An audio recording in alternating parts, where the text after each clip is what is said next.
The use of a big Physioball like this is a great way to introduce some very gentle spinal flexion under support while also providing a distraction force, and what that means an elongation.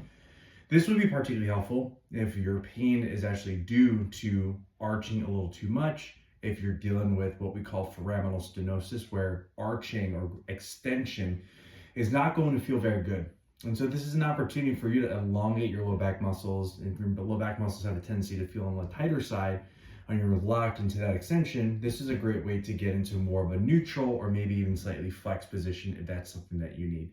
So take a Physioball and you're going to simply put your belly button right on top of the ball, and you're going to let your body kind of just hang over the ball itself. You can experiment with different parts of your spine, because if I'm here, you'll notice that it's really mostly my upper back that is rounding, but then as I rock forward, it hits a little bit lower. And if I go even lower, using my arms for support, you'll notice that you'll see by the just revealing of my skin that my spine kind of elongates, and it provides that elongation or distraction force. Now, this is going to be particularly helpful. And when you get into this position, you want to focus on really taking some really deep breaths. When you feel the tension in your low back, go take the deep breaths into the deepest portions of your back.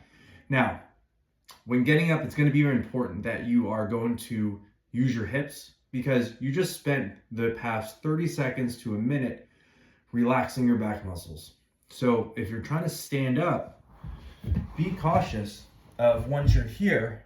My recommendation, sit back onto your knees, lock those hands, and then use your hips to stand up versus trying to arch up, because that's only going to flare up those muscles a little bit more.